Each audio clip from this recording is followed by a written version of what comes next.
আজকের চলে আসলাম অ্যাকোরিয়ামের জন্য মাছ নিতে। আর এই দেখুন কত রকমের সব কালারফুল মাছ সব বিক্রি হচ্ছে, এত দারুণ দারুণ লাগছে। এর আগে গাইস একটা ভিডিও আমি শেয়ার করেছিলাম দুদিন আগে। আমাদের অ্যাকোরিয়ামে যত মাছ ছিল সব মারা গেছে। আর বিশাল বড় বড় এক একটা মাছের ওজন ছিল 300-400 কিলো ওজন, আর দুটো মাছের ওজন ছিল তো আধা আধা কিলো, মানে 500 গ্রাম করে ওজন ছিল। আর সত্যি মারা গেছে, এত কষ্ট লাগছে কি বলবো। এই দেখুন, তাই এখান থেকে জন্য মাছ নিতে এসে, আর গরম পড়ছে তো খুব একটা মাছ থাকে না, তাই খুব একটা মাছ নেবো না, অল্পই পরিমাণে নেবো। আর এই দেখুন এগুলো বলছে কি 200 টাকা জোড়া, সরি 200 400 টাকা, দুটো মাছ নিলে 400 টাকা, 200 টাকা পিস। একদম ছোট ছোট, এই দেখুন সে ট্যাংরা মাছের মতো লাগছে। আর এই সাইডে ছিল এই অরেঞ্জ মাছগুলো। তারপরে এটা বলছিল এই কালো কালো এই মাছগুলো নাও, এগুলো ফেদার মাছ, এগুলো খুব ভালো লাগবে।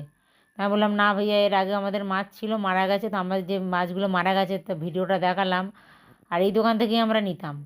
হয়তো কিছু কমি ছিল, অক্সিজেনের কমি বা কিছু মোটরের জন্য হয়তো মারা গেছে, যাই হোক।